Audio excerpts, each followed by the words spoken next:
어디서 감히 부모가 주는 것이 모두 공짜인 줄 알고 그렇게 경거망동하게 굴었어? 안녕하세요. 부엌사연 구독자 여러분. 저는 서울에서 살고 있는 56이 된 양미숙으로 귀여운 손녀딸의 할머니입니다. 할머니 치고는 좀 젊은 편이죠. 물론 일찍 아이를 낳기도 했지만 큰아들이 28살에 결혼을 하겠다고 선언하는 바람에 계획보다 일찍 할머니가 되어버렸습니다. 아마 많은 부모님들이 저와 비슷한 경험을 하실 것이라고 생각해요. 바로 자식들이 결혼을 하고 나서도 제대로 독립하지 못하고 부모에게 의지하여 사는 일 말입니다. 제 아들과 며느리는 특히 둘 다 사회생활조차 제대로 하지 못한 채로 어린 나이에 결혼을 했다 보니 결혼 후 마음고생을 꽤나 많이 했지요. 특히 안쓰러운 마음에 육아나 살림을 도와주었는데 그게 나중에는 오히려 독이 되는 경험을 했습니다.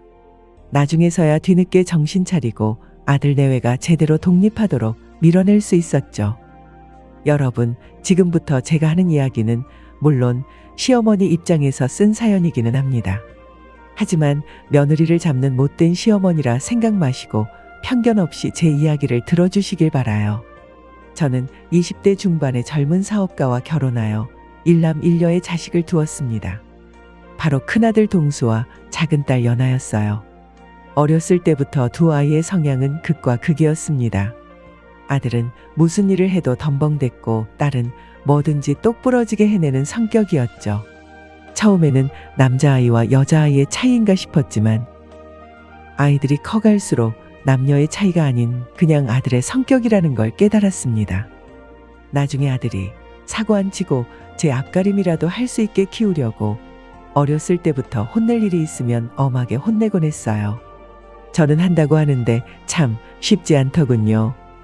아들은 성격이 워낙 묻어내서 제가 아무리 엄하게 혼을 내도 그저 뒤돌아서면 잊어버리고 다시 똑같은 실수를 반복하곤 했습니다. 하지만 천만다행인 건 심성이 나쁜 아이는 아니라는 거예요. 그 점 하나만은 참으로 감사하다고 생각하며 못나면 못난 대로 열심히 키웠습니다. 그렇게 아이들은 무럭무럭 자라나 성인이 되었어요. 26살인 연하는 지금 미국에서 유학 중이고 그곳에서 자리를 잡을 것 같아 걱정이 없습니다. 늘 큰아들 동수가 걱정이죠. 어릴 적부터 그렇게 엄마 속을 썩이더니 커서 결혼할 때는 아주 제 속을 뒤집어 놓더군요. 특히 동수는 좀 어리버리한 면이 있어서 주변에 야가 빠진 인간들한테 쉽게 이용당하곤 합니다. 공부를 못한 것도 아닌데 세상 살아가는데 영리한 것과는 조금 다르다 보니 답답할 때가 많습니다. 엄마, 나 결혼해야 할 것 같아요. 어느 날 갑자기 아들이 불쑥 내뱉은 이 말이 얼마나 놀라웠던지요. 아들 사생활이니 저도 자세히는 모르지만 만나는 여자가 있는 줄도 몰랐는데 갑자기 결혼을 하겠다니요. 그때가 벌써 3년 전입니다. 아들은 군대 다녀와서 학교 졸업하고 이제 막 사회생활을 시작했을 때였습니다. 모아놓은 돈도 없고 자기 앞가림을 겨우 시작한 상태였죠. 그런데 어느 날 아들이 저한테 다가오더니 덜컥 결혼해야 한다는 소리를 한 거죠. 처음에는 이야기를 꺼낼 때만 해도 그저 무슨 일인가 싶었습니다. 사실 지금 만나는 여자가 있는데 큰 문제가 생겨버렸어요. 저 결혼해야 할 것 같아요. 아들이 제정신인가 싶었죠. 일단 아들이 하는 말이 헛소리는 아닌 것 같아서 자초지종을 들어보기로 했습니다. 그 여자가 임신을 했어요. 우리가 만난 지 6개월 만에요. 그게 갑자기 무슨 소리니? 너 여자 만나는 건 엄마가 모를 수도 있다 쳐. 그래도 다 큰 성인이 대책 없이 애를 가지고 엄마한테 통보식으로 결혼하겠다니 이게 무슨 경우야? 너 이제 28살이야. 아직 모은 돈도 없이 도대체 뭘 하겠다고? 저는 이제 막 사회생활을 시작한 아들의 무책임한 발언에 어이가 없어 저도 모르게 언성이 높아졌습니다. 그러자 아들은 저를 진정시키며 말했습니다. 엄마, 화내시는 건 이해해요. 근데 지금 상황에 엄마한테 솔직히 말씀드리는 거 말고는 방법이 없는데 어떻게 해요? 엄마한테 조만간 만나는 여자애를 소개해 드릴게요. 그렇다고 생긴 애를 없앨 수는 없잖아요. 내가 너 때문에 제명에 못 산다.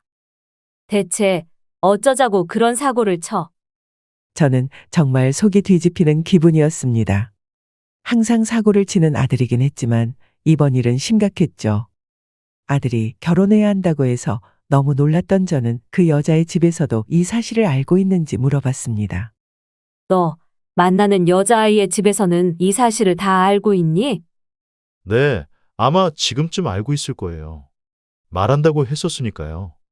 엄마, 일단 결혼 허락해 주시면 제가 나머지는 알아서 할게요. 그러니까 허락해 주세요. 저는 답답한 마음에 뒷목을 부여잡을 수밖에 없었습니다.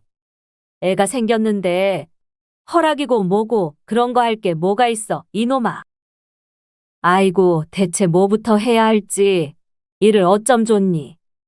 너는 대책도 없이 이런 사고를 치면 어쩌자는 거야? 그렇게 혼란스러운 마음으로 이 사태를 혼자 감당하려니 막막했습니다. 사실 제 남편은 4년 전에 세상을 떠났어요. 다행히 남편이 젊을 때 했던 사업이 아주 잘 되었어서 노후를 든든히 마련해 두었기에 경제적으로 타격을 받지는 않았습니다. 원래 저희 친정도 넉넉한 편이었고요.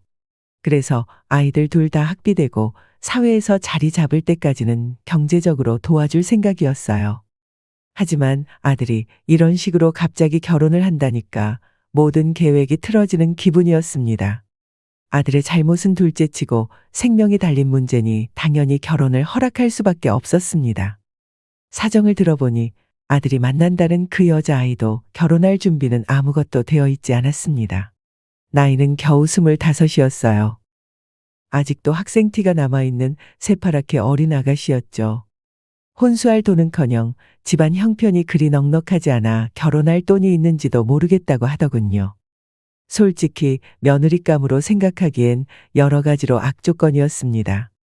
하지만 제 아들 역시 잘한 일도 없고 그리 잘난 놈이 아니니 무슨 욕심을 더 부리랴 싶었어요.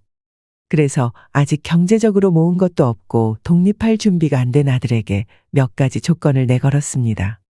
좋아, 일단 솔직히 엄마한테 털어놓고 도움을 청했으니까 결혼은 시켜주마. 엄마가 너희들 집은 해줄 수 있지만 대신 조건이 있어. 결혼해서 목돈 모을 때까지는 너희 명의로 집을 해줄 수는 없겠다. 세입자 내보내려면 엄마도 일단 목돈이 필요한 상황이니까 그 돈은 네가 살면서 엄마한테 조금씩 갚도록 해. 나중에 애 낳고 너희가 자리 잡으면 그때 명의는 이전해주마. 아들은 제 말을 듣고 당연히 좋아라 했습니다. 엄마, 정말 고마워요. 결혼하면 엄마한테 진짜로 잘할게요. 나한테 잘한다는 말은 필요 없어. 너 결혼하면 꽃길만 걸을 것 같지? 절대로 그렇지 않아. 말로 100번을 얘기해봐야 무슨 소용이 있겠니? 네가 직접 겪어봐야 아는 거지. 아들은 제 말의 속뜻을 아는지 모르는지 그저 결혼 승낙을 받아 신난 표정으로 앉아 있더군요. 한숨이 절로 나왔지만 어쩌겠습니까? 저는 아무리 자식이라도 공짜는 없다는 주의입니다. 물론 자식 결혼시킬 때 집을 턱턱 해줄 수 있는 것도 복이긴 하지만 당연하게 얻는 거라 여기면 안 될 것 같아서 일단 명의를 이전하는 건 나중으로 미뤘어요. 아들 신혼집으로 내준 그 집은 남편이 생전에 제 앞으로 해준 소형 아파트였습니다. 노후에는 아파트에서 살아야 편할 것 같아 미리 마련해 놓은 아파트였어요. 그런데 그곳에서 아들을 살게 할 줄은 몰랐죠. 저는 아파트 생활을 싫어해서 지금은 다가구 주택에 살고 있습니다.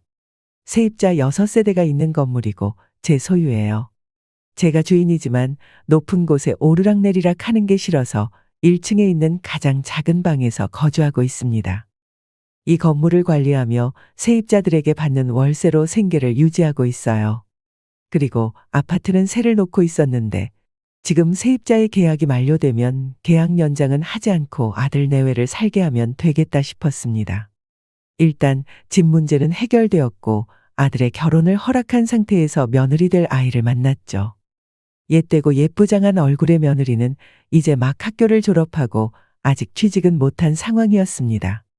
아들에게 듣기로는 무슨 자격증 시험 준비를 하고 있다고 했는데 임신하는 바람에 아무것도 못하고 있다고 했어요.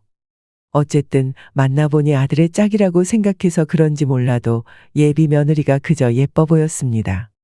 예비 며느리는 제가 살고 있는 집으로 인사를 와서 간소한 제 살림을 둘러보더니 좀 당황하는 것 같더군요. 단촐한 살림에 지은 지 오래된 다가구 주택의 투룸에 자리한 시댁을 둘러보는 며느리의 눈빛은 몹시 흔들렸고 표정에는 걱정이 많아 보였습니다. 우리 집 사정은 살다 보면 차차 알게 될 테니 처음 만난 자리에서 이러쿵저러쿵 재산 얘기는 하지 말자고 마음먹었죠. 아들놈은 결혼이 시급하니까 적당히 뻥까지 쳐서 예비 며느리를 안심시켜 놓았더군요. 그걸 알기에 저도 일단 모른 척했습니다. 아무 대책 없이 결혼하겠다는 아들놈이 얄밉고 속상하기도 했지만 일단 저지른 일은 책임진다고 하니 부모된 입장에서 도와주는 게 맞다 생각했고 모든 걸 내려놓았죠. 아들 가진 부모라면 분명 며느리에 대한 욕심이 있을 겁니다. 하지만 제 아들이 그렇게 잘난 놈도 아니고 사회생활을 다 내려놓고 아들이랑 결혼하겠다는 예비 며느리를 좋게 보려고 노력했어요. 예비 며느리는 딸 둘인 집의 첫째더군요. 그런데 그 댁에서도 딸이 임신해서 시집 가는 게 당황스러웠던 모양입니다. 저도 그랬으니 같은 부모 입장에서 그 심정은 당연히 이해가 갔죠. 하지만 이미 일은 벌어졌고 결혼 문제를 빨리 논의하는 게 먼저라 생각했습니다. 급하게 잡은 양가 상견례 자리에서 사돈댁은 우리 아들과 저를 거의 도둑놈 취급하더군요. 아직 앞날이 창창한데 앞길을 막아놔서 저희가 얼마나 속상한지 모릅니다. 이제 사회생활 막 시작하려고 하는 애라 할 줄 아는 것도 없고 모아놓은 돈도 없어요. 이제 막 피어나는 애를 결혼으로 주저앉히는 것 같아서 참 황망하네요. 바깥 사돈이 이렇게 말을 하는데 솔직히 저도 아들 가진 부모 입장에서 화가 나더군요. 그래도 우리 집이 과분하다는 말이 목구멍까지 올라왔지만 제가 거기서 싫은 소리를 한다면 일이 틀어질 것 같아 최대한 그 입장을 맞춰드리려 했습니다. 둘 다 책임이 있지만 어쨌든 임신시킨 놈은 우리 아들이니까요. 우리 아들이 귀한 딸을 주저앉힌 건 정말로 사과드립니다. 그래도 우리 집에 시집 오면 마음 고생할 일은 없을 거라고 약속드려요. 애들 잘 살 수 있게 제가 최대한 도와줄 생각입니다. 그렇게 말하면서도 속은 편치 않았습니다. 어쨌든 일단은 아이들 결혼을 추진하는 게 급선무라 생각했죠. 그렇게 말하자 이번에는 안사돈이 제게 대놓고 이렇게 말하는 겁니다. 홀어머니인 집에 시집 보내는 것도 마음에 걸리네요. 어머니는 힘들게 안 하실 걸로 보이지만 혹여 애가 너무 힘들다고 하면 저희는 주저하지 않고 이혼시킬 겁니다. 당장 애들 신혼집부터 걱정인데 사돈께서 대책이 있으신가요? 결혼도 하기 전에 이혼부터 시킨다는 말을 들으니 부하가 치밀어 오르더군요. 하지만 어린 딸아이를 시집 보내는 사돈댁의 입장을 이해하려 했습니다. 그 문제는 걱정 안 하셔도 됩니다. 아들 앞으로 아파트가 하나 있어요. 작은 평수지만 둘이 시작하기에 좋을 겁니다. 새아가가 아직은 돈이 없다는 것도 잘 알아요. 줄일 수 있는 건 모두 줄이고 간소하게 결혼부터 시키는 게 우선이지요. 배가 불러오기 전에 서둘러 식부터 진행하고 다른 건 차차 생각해 보는 게 좋겠네요. 아들 내외를 살게 해주는 아파트 명의까지 운운하지는 않았지만 어쨌든 그 집에서 아이들을 살게 해주는 건 사실이니까요. 나중에 부부 명의로 해줄 생각을 하고 있었으니 굳이 그 자리에서 그런 것까지 자세하게 말하지는 않았습니다. 어쨌든 사돈댁에서는 애들 신혼집을 우리 쪽에서 마련하겠다고 하는 것에 약간 놀라면서도 안도하는 눈치였어요. 결혼 준비하는 과정에서도 예비 며느리가 철이 없어도 너무 없다고 느낀 적이 많았습니다. 어느 날 아들이 저에게 이렇게 말하더군요. 엄마, 우리 윤서 예물은 뭐 해줄지 생각해 보셨어요? 남들은 명품 가방은 기본으로 받는다면서 자기는 뭐 사줄 거냐고 묻던데. 백화점 가서 보니까 가방 하나에 800만 원이나 하더라고요. 너무 과한 거 아니냐고 뭐라 했는데 서운하다고 막 울어서. 제 카드로 어떻게 해보려고 해도 저는 한도가 안 나오네요. 예물 이야기를 할 거라면 예단으로 조금의 성이라도 보여야 하는 거 아닌가요? 철없는 일방적인 투정이었지만 그렇다고 저도 똑같이 예비 며느리에게 예단은 얼마나 할 건지 묻는 것도 참 속없는 짓이다 싶어 저는 아들한테 말했습니다. 내가 해주마. 예단은 아예 욕심 없으니까 걱정은 마라. 혼수 걱정하는 며느리한테 부담 주기 싫어서 냉장고나 세탁기 같은 기본 가전들도 모두 제가 마련해 줬습니다. 그래도 사돈댁에서 딸 시집 보내는데 아무것도 안 하긴 민망했는지 아들 예물 시계랑 양복은 맞춰주시더군요. 평생 한 번 있는 결혼인데 속상할까 싶어 저도 다이아 세트하고 예물 가방은 백화점 가서 장만해 줬습니다. 그렇게 어찌어찌 애들은 나름대로 결혼을 서둘러 시켰어요. 결혼하고 나서 애들도 한동안 바쁘게 지내는 듯 했습니다. 그도 그럴 것이 배는 금방금방 불러오는데 둘이 모아놓은 돈은 없고 마음이 조급했을 겁니다. 아들이 대기업에 다니는 것도 아니고 작은 회사에 다니고 있어서 월급도 고만고만했어요. 특히 아들 혼자 외벌이 하니까 빠듯했을 거예요. 그래도 다른 대출은 없으니 알뜰히 생활하면 충분히 여유롭게 살 거라 믿었습니다. 그런데 자기들도 나름 힘든 게 있는지 티격태격하는 게 제 눈에도 보였습니다. 부부 사이에 시어머니가 관여하면 갈등이 더 깊어질까 싶어 대부분은 모른 척했어요. 그런데 한 번은 아들이 저한테 와서 신세 타령을 하더군요. 엄마, 결혼 생활이 이렇게 힘든 거였어요? 어떻게 하루가 멀다고 매일 싸워요? 내 잘못이니까 다 내가 감당해야 하는 거지만 내가 얼마나 철이 없었는지 이제 좀 알겠어요. 엄마한테 너무 죄송하네요. 집사람이랑 싸웠니? 둘이 죽고 못 살 때는 언제고? 곧 애가 나오는데 왜 그렇게 싸우고들 그래? 엄마가 결혼 전에 괜히 심란하다 했겠니? 결혼하면 원래 다 그런 거야. 아무리 잘 맞는다고 해도 같이 생활하다 보면 부딪히는 게 많은 거지. 엄마한테 괜히 부부싸움하는 거 말 전하지 마라. 너희들 둘이서 죽이 되든 밥이 되든 알아서 해. 아들놈도 아직 철이 없고 어려서 자기 마누라랑 싸운 일을 가지고 기분 나쁜 티를 제 앞에서 다 내길래 혼쭐을 냈습니다. 부부 사이의 일은 저에게 전하지 말라고 신신당부했고요. 솔직히 말해 저도 시어머니 입장에서 아들이 불쌍하게 느껴지는 거 많았어요. 하지만 그런 감정을 내색하지 않으려고 노력했습니다.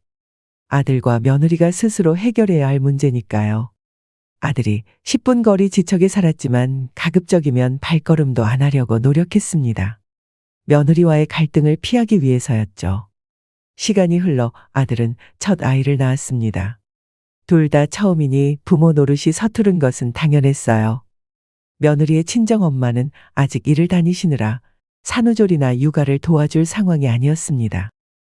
그런데 아이를 낳고 행복한 시간을 보내야 할 두 부부가 하루가 멀다고 다투는 소리만 들리는 겁니다.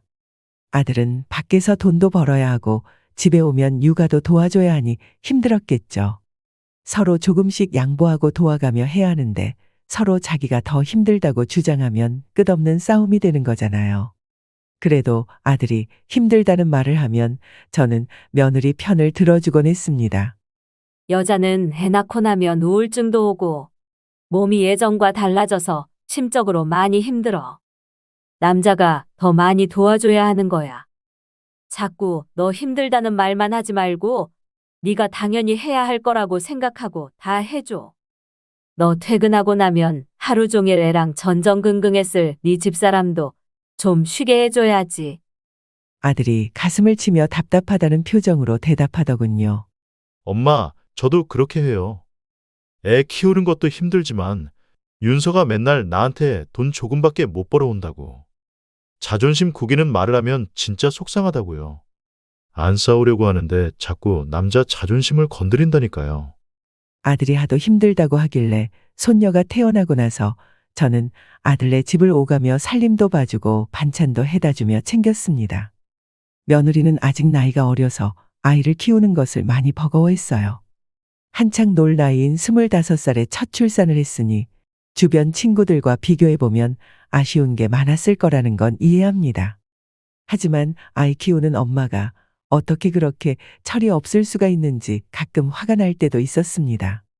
그래도 어쨌든 태어난 첫 손녀는 너무나 예뻤어요. 너무 예쁘다 보니 제가 자꾸 봐주게 되더군요. 그러자 어느 순간부터 며느리가 자꾸 저한테 육아를 의존하는 느낌이 들었습니다. 100일이 지났을 무렵에는 며느리가 몸이 어느 정도 회복되었는지 자꾸 바깥으로 나돌기도 했습니다. 어머니, 나윤이 좀 봐주세요. 저 저녁 때 친구들하고 약속이 있어서요. 10시 전에는 들어올게요. 그래. 오랜만에 친구들 만나서 재미나게 놀다 오너라. 아기 걱정은 하지 말고. 어린 나이에 얼마나 답답할까 싶어 며느리가 애 봐달라는 부탁하면 주저하지 않고 거의 다 들어줬습니다. 그런데 나중에는 저한테 맡기고 친정에도 며칠씩 다녀오고 친구들인지 뭔지와 몇 박 며칠을 놀러 가기도 하더군요. 아들이 며느리랑 같이 놀러 간다면 애 봐주는 거 당연히 나쁠 게 없었지요. 하지만 아들 녀석은 집 지키는 개처럼 덩그러니 있고 저는 집에서 나가지도 못하고 계속 애를 봐주는데 며느리는 자꾸만 집을 비우는 일이 생기자 저도 마음이 좋지만은 않았어요. 며느리의 답답한 마음은 이해합니다. 아직 어리니까요. 그런데 제가 손녀를 봐주고 데리고 자고 기저귀 갈고 우유 먹이는 등 시간이 흐를수록 점점 저의 육아 비중이 높아지더군요. 그렇게 되자 나중에는 제가 아이를 봐주는 것을 당연하게 여기더라고요. 어머니, 나윤이 목욕 좀 시켜주세요. 제가 목욕물은 받아 놓을게요. 아기 목욕을 매일 시키는데 당연히 제가 주도해야 했고 집안일 역시 밥하고 설거지하고 청소, 빨래까지 전부 저희 몫이 되더군요. 며느리는 여기저기 아픈 데가 많다는 이유로 제가 집으로 갔다가 다음날 다시 올 때까지 방에 굴러다니는 아기 손수건 하나 치우지 않았습니다. 아기가 밤새 쓴 젖병까지도 안 씻고 그대로 설거지통에 담아놓기 일쑤였어요. 제가 가르치려고 하면 대놓고 듣기 싫어하는 티를 냈습니다. 이런 건 물에 미리 불려놔야 설거지가 수월한 거야. 아기 젖병은 꼭 소독해서 써야 한다. 그냥 쓰면 아기 입병 나고 배탈까지 나. 그냥 뜨거운 물에 헹구면 되죠. 애도 배고프고 빽빽 울어대는데 그럴 시간이 어디 있어요? 어머니가 와서 그냥 해주세요. 나윤이 아빠는 잔소리하면 듣기 싫어하고 잘해주지도 않는단 말이에요. 너도 이제 애기 엄마잖아. 언제까지 내가 와서 니들 살림을 봐줘야 하니? 음식하는 것도 이제는 찾아 배워서 직접 해봐야 하지 않겠어? 저 그런 거 한 번도 안 해봤단 말이에요. 맨날 엄마가 해줬는데 저 할 줄 몰라요. 어머니, 그냥 당분간은 어머니가 해주시면 안 돼요? 며느리가 저런 식으로 나오니 갈수록 애들 대신 집안일도 많이 하게 되고 아기까지 봐주게 되었어요. 솔직히 힘든 게 사실이었습니다. 안 그래도 50대 초반부터 찾아온 갱년기 증상으로 하루하루 몸이 아픈 데다가 갈수록 묵직해지는 아기까지 두 팔로 안아 들기 시작하면서 힘에 부치는 일이 많았습니다. 그래도 처음에 며느리는 제가 육아와 집안을 도와주는 것에 고마워하더니 나중에는 아기를 가지고 와서는 저에게 안기는 걸 너무 당연하게 여기더군요. 어머니, 나윤이 좀 봐주세요. 저 잠깐 볼 일이 있어서 밖에 좀 나갔다 올게요. 며느리가 그렇게 말하면 저는 힘들어도 아기를 받아들었습니다. 그렇게 며느리는 매일 외출을 했고 한 번 나가면 4시간이 지나도 들어오지 않았죠. 도저히 안 되겠어서 아들 동수에게 말했습니다. 네 자식은 네가 키워라. 그렇게 선언하고 한동안 아들의 집에 발걸음을 끊어버렸어요. 그러자 일주일도 못 가서 아들 녀석이 도저히 안 되겠는지 집에 혼자 찾아와서 부탁까지 하더군요. 엄마, 진짜 너무 힘들어요. 엄마가 안 도와주면 저 와이프랑 맨날 싸운다고요. 벌써 엄마가 안 오시고부터 이 사람이 저한테 너무 신경질적으로 굴어요. 혹시 제가 회사 갔을 때 애한테 화풀이까지 할까봐 정말 걱정돼서 그래요. 엄마가 힘드시겠지만 제발 당분간만 좀 도와주세요. 잠을 얼마나 못 잤는지 다크서클이 턱 밑까지 내려온 얼굴을 하고 힘들다고 한탄하더군요. 그걸 보니 아들 녀석이 안쓰럽기도 하고 애 하나를 젊은 부부 둘이서 어쩌지 못해 엄마한테 이런 부탁을 한다는 게 답답하기도 했습니다. 야, 이놈아. 엄마는 무슨 죄로 너 장가 보내고 이 나이에 이 고생을 해야 하니? 애 하나를 감당 못해서 힘들다 그러면 정말 앞으로는 어쩌자는 거야.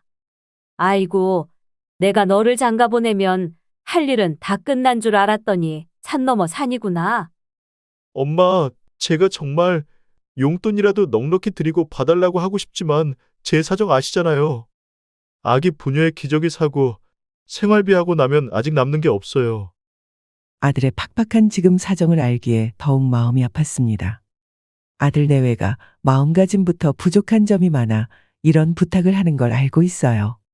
그럼에도 불구하고 도움을 줄 수밖에 없는 부모의 마음이란 참 복잡합니다. 애 어느 정도 키워 놓으면 집사람도 일한다니까 그때 되면 좀 나아지겠죠. 제가 여유 생기면 조금씩 드릴 테니까 엄마가 조금만 고생해 주시면 안 돼요? 딱 나윤이 2돌까지만요. 어린이집 보내면 조금 수월해지니까 그때까지만 엄마가 애써주세요. 아들이 이렇게 말하는 걸 이해는 했습니다. 애 보는 문제도 그렇지만 여러 가지로 둘 다 결혼 준비가 미흡한 상태여서 갈등이 많아 보였어요. 저도 고민이 많아졌죠. 그냥 모른 척하고 죽든 말든 너희들이 알아서 해라 하고 싶어도 부모라는 게 또 막상 그 상황에서 아들의 죽는 소리를 외면하는 게 쉽지 않았습니다. 몇 날을 고민한 끝에 결국 제가 손녀딸을 좀 더 봐주기로 했습니다. 그런데 그게 저의 큰 실수라는 걸 그때는 몰랐네요. 자식이 힘들다는 말에 부모가 쉽게 도움을 준다고 능사는 아니더군요. 보답을 바라는 건 아니지만 적어도 고맙다는 마음은 갖고 있는 줄 알았는데 저만의 착각이었습니다. 며느리 윤서는 제가 아이를 맡아주기 시작하면서 취업 준비를 하겠다며 아침에 제가 집에 오자마자 바깥으로 나가기 시작했습니다. 며느리가 혹여 취업을 해야 한다는 부담감이 있을까봐 제가 진지하게 얘기한 적이 있었습니다. 윤서야, 지금은 애 키워놓는 게 중요하지 돈 버는 게 중요한 게 아니야. 너희가 지금 갚아야 할 대출 있는 것도 아니고 집을 걱정해야 되는 상황도 아닌데 왜 그리 전전긍긍하고 살아? 애 키우는 동안은 신랑이 벌어다 주는 걸로 알뜰하게 살 수 있잖아. 내가 아무리 도와준다고 해도 너희 아이는 부모가 키워야 하는 거야.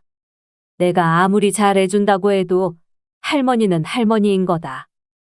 그랬더니 며느리 윤서가 눈을 똑바로 치켜뜨고 저한테 이렇게 말하더군요.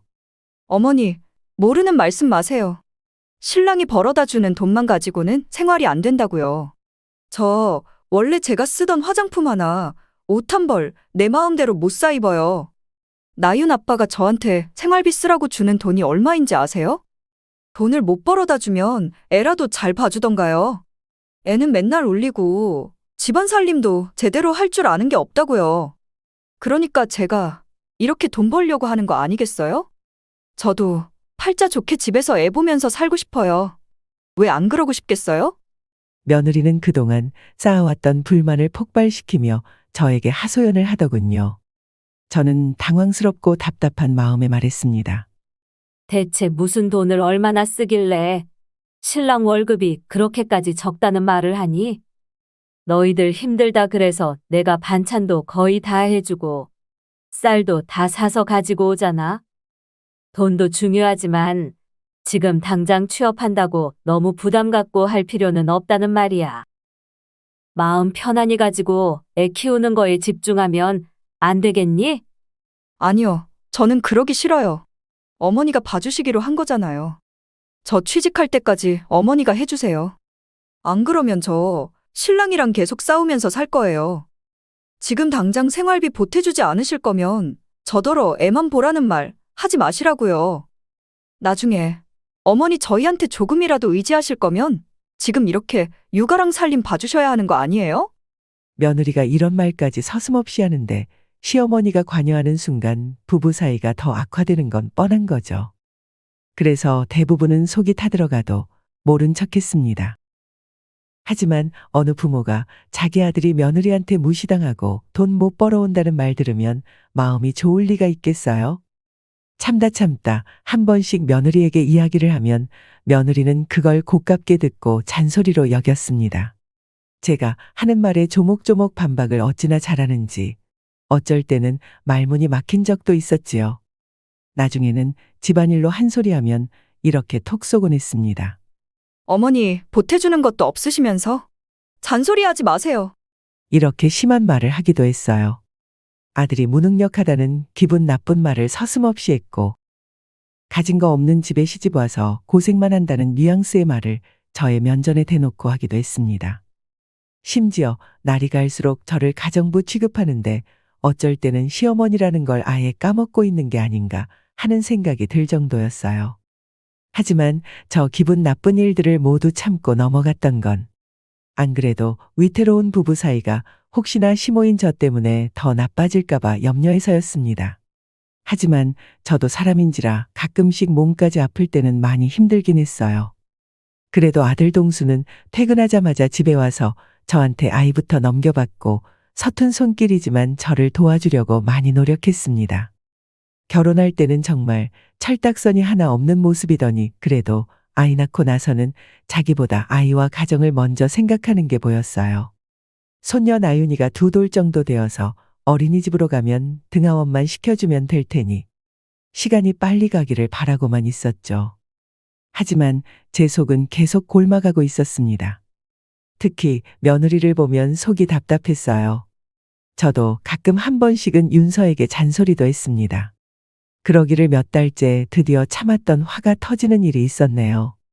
하필 제가 너무 몸이 안 좋은 날이었습니다. 그런 날은 다들 아시겠지만 이부자리에서 나오는 것도 힘들잖아요. 도저히 안 될 것 같아 며느리에게 연락해 하루 못 가겠다 했죠. 그랬더니 중요한 약속이 있다고 난리를 피우길래 어쩔 수 없이 무거운 몸을 이끌고 갔습니다. 그런데 며느리는 자기 치장하는 건 깔끔하게 하는데 집안이 엉망인 건 눈에 안 들어오는 모양입니다. 집이 아주 개판 5분 전이더군요. 다른 날이라면 제가 별말 없이 치워줬겠지만 그날은 저도 말이 곱게 나가지 않았습니다. 너는 네 얼굴에는 화장을 곱게 하면서 집안 꼴은 눈에 안 들어오는 거야? 대체 이게 뭐야? 내가 딱 하루 안 왔다고 어쩜 치운 거 하나 없이 이렇게 그대로일 수가 있니? 먹고 나서 그때그때 그릇을 씻어놔야 쌓이지 않는 거 몰라? 너는 결혼한 지 2년이 넘도록 살림을 할 줄 아는 게 없는 거냐? 내가 하나부터 10까지 언제까지 다 챙겨줘야 해? 집에서 애 봐주고 살림까지 거드는 마당에 생각 없는 며느리에게 저 정도 잔소리는 할 수 있다고 생각했습니다. 그런데 며느리는 시어머니가 싫은 소리 좀 했다고 도끼 눈을 뜨고 날카롭게 대들더군요. 어머니는 제가 집에서 노는 걸로 보이세요? 혼자서 애 보느라 쉴 시간도 없었는데 어쩌라고요? 그럼 네 신랑을 좀 시켜서라도 대충은 치우고 살아야 할 것 아니야? 애까지 키우는 엄마가 왜 그리 위생관념이 없니? 그러자 며느리는 은근히 저를 무시하는 태도로 말했습니다. 그런 건 위생관념 투철하신 어머니가 대신하세요. 저 살림 못하는 거 아시잖아요. 저는 공부할 것도 많고 다른 신경 쓸 게 너무 많아요. 이깟 살림 뭐가 어렵다고 자꾸 저한테 잔소리 하시는 거예요? 어머니는 혼자 사시니까 어차피 집에서 편하게 계실 텐데 이 정도 살림 그 조금 해주는 게 뭐가 어렵다고 그러세요? 막말로 어머니 집에서 놀면 뭐 하냐고요. 애도 하나밖에 없는데 수월하니까 집안일도 좀 같이 해주셔야죠. 자식들 돈 벌겠다고 고생하는데 당연한 거 아닌가요? 돈으로 보태주시는 거 아니면 몸으로 떼어주시란 말이에요. 며느리 입에서 저런 말이 나오는 걸 보니 아차 싶었습니다. 그동안 내가 배려라고 생각해서 했던 행동이 며느리에게는 이 집안을 무시해도 된다는 신호를 준 것이 아닌가라는 걸 깨닫게 되었죠. 아무리 요즘 세대가 어른한테 할 말 다 하는 세대라 해도 저런 건 세대 차이에서 나온 말이 아니고 그냥 예의가 없는 거 아닌가요? 막말로 집에서 얼마나 배워먹은 게 없으면 저러나 싶은 생각이 절로 들었습니다. 그래서 더 이상 봐주고 넘어가면 도저히 안 되겠다는 생각이 들더군요. 그 입에서 이혼하겠다는 말이 나오더라도 아주 혼쭐을 내줘야겠다 결심한 저는 그때부터 이제까지와는 사뭇 다른 태도로 며느리에게 말했습니다. 너 지금 시어머니한테 뭐라 그랬어? 집에서 하는 거 없이 논다고? 그래서 너희 집 살림까지 다 하라고? 이제 더 이상 그렇게는 못하겠구나. 너 내가 그동안 다 맞춰주니까 지금 내가 하는 일이 얼마나 힘든 줄 모르고 그런 소리를 해? 이제는 애 봐주는 것도 그만하려니까 너희들이 알아서 해. 제가 손녀를 두고 자리를 박차고 일어나자 며느리가 한마디를 더 쏘아붙이더군요. 네, 마음대로 하세요. 대신 어머니도 나중에 더 늙은 다음에 자식한테 기댈 생각은 꿈도 꾸지 마세요. 저희가 알아서 다 할 테니까 어머니도 혼자 전부 알아서 하시라고요.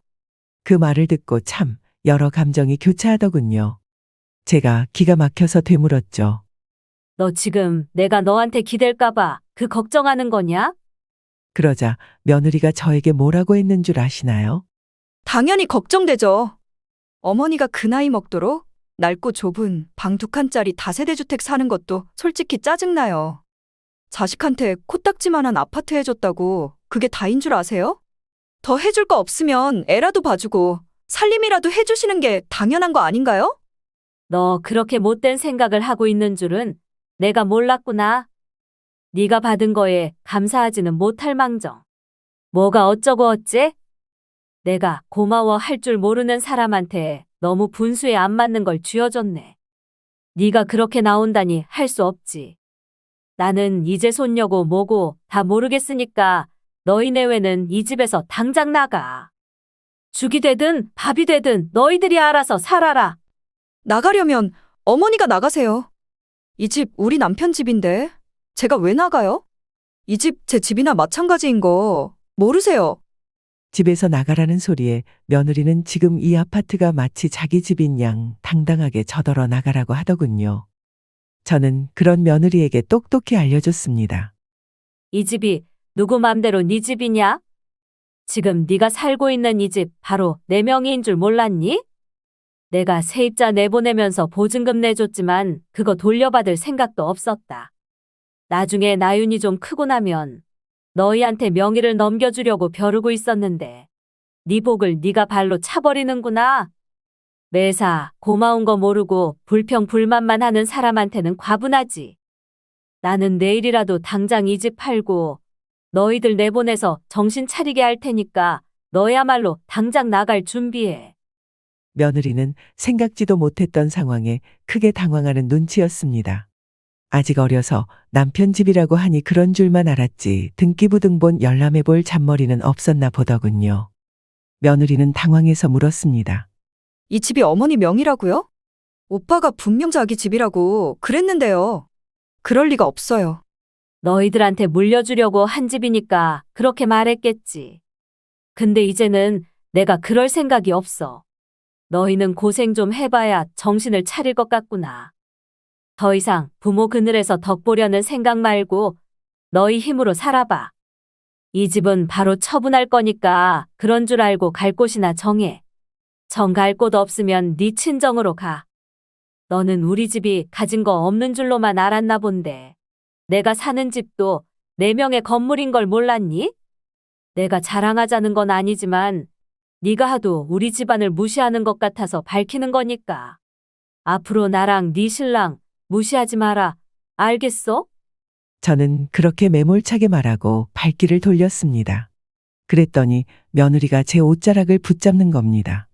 참 그렇게 도끼 눈을 뜨며 칼같이 대들 때는 언제고. 어찌 그리 태세 전환은 빠른지 요즘 세대의 며느리들은 신기하더군요. 어머니, 제가 아까는 말이 너무 심했던 것 같아요. 저는 어머니를 무시한 게 아니고 억울해서 그랬어요. 애가 생겨서 결혼한 것도 억울하고 집에만 갇혀 있는 것도 억울해서요. 말 심하게 한 건 사과드릴게요. 정말 죄송합니다. 뭐 죄송하다는 말이 이렇게 입에서 쉽게 나오는데 그동안 어쩜 시어머니 어려운 줄 모르고 막말을 했니? 마음먹은 거 바꿀 생각 없다. 긴 말 안 할 테니까 당장 짐 싸놔. 이혼하겠다고 해도 나는 안 말린다. 대신 나윤이는 키울 능력 없는 네가 키울 생각하지 마라. 그랬더니 며느리가 눈물까지 그렁그렁하게 달고 울먹이며 이야기하더군요.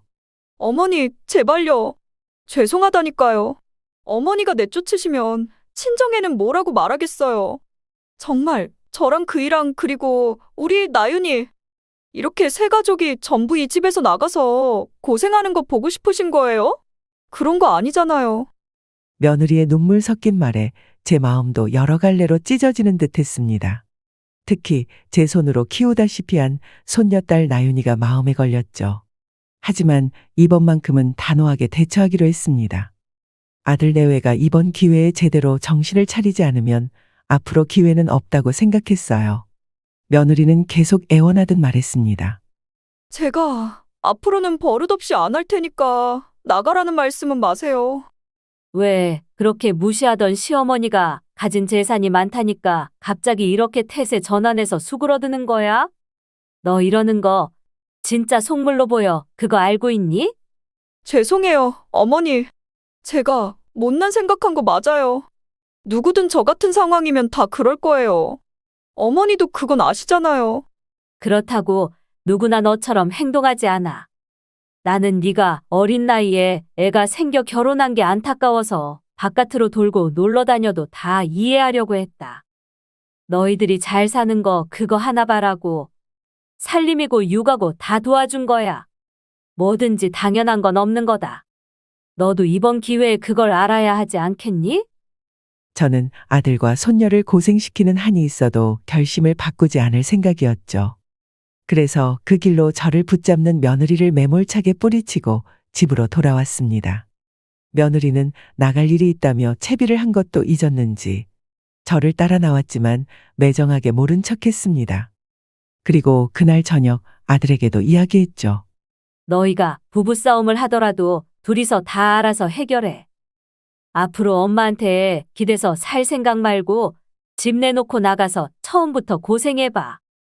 아들 동수야 당연히 윤서보다 애가 달아서 저한테 전화로 싹싹 빌었죠.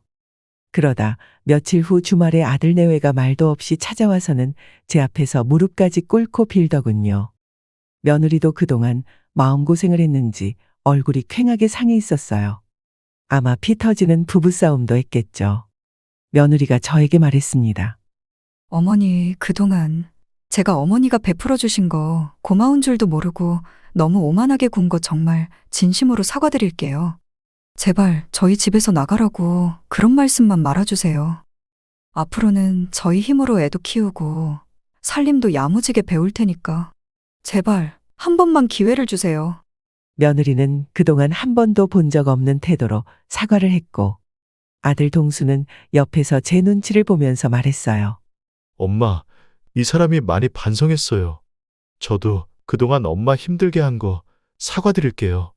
자식이라고 당연하게 바라기만 해서 너무 죄송하고 감사해요. 엄마한테 돈으로는 절대로 전부 갚을 순 없지만 앞으로 살면서 차차 효도로 갚을게요. 한 번만 용서해 주세요, 엄마. 며느리의 사과가 진심이든 아니든 제 재산이 무서워 저런 자세로 나온다는 건 확실했기에 곱게만 보이지는 않았습니다. 그동안 내가 잘못 생각한 것 같구나 싶었죠. 어쨌든 당장 갈 곳이 없다니까 집 문제는 잠시 보류하기로 했습니다. 대신 너희들 그 집 들어올 때 세입자 내보내면서 내가 부담했던 전세금 있는 거 알지? 그 돈 갚아. 명예이전은 돈 갚는 거 보고 나서 결정할 거니 그렇게 알아. 어디서 감히 부모가 주는 것이 모두 공짜인 줄 알고 그렇게 경거망동하게 굴었어? 그리고 이제부턴 니들 자식은 알아서 키워. 나는 손녀 예뻐만 해주고 싶지 뼈골 빠지게 키우고 싶지는 않다. 아들 내외는 제 말을 듣고 집에서 안 쫓겨나는 것만으로도 연신감사하다며 고개를 숙이고 마지막에는 미소까지 보이며 돌아갔습니다. 부모라는 게 이렇습니다. 아무리 모질게 하려고 해도 그리 되지가 않네요. 결국 그 집은 아직까지 아들 내외가 살고 있고 저는 매달 조금씩 아들 동수한테 돈을 받고 있긴 합니다. 예전 같으면 안 받았겠지만 지금은 그런 생각을 고쳐먹었네요. 부모가 베푼다고 해서 자식은 무조건 고마워만 하지 않는다는 걸 알았기 때문입니다. 자식은 낳아서 키워놓고 결혼까지 시키면 신경 쓸 일 없을 줄 알았습니다만 아마 죽을 때까지 고민과 갈등은 계속될 건가 봅니다. 물론 기쁨과 행복의 원천이기도 하지만 평생을 올가매는 굴레임에는 틀림이 없네요.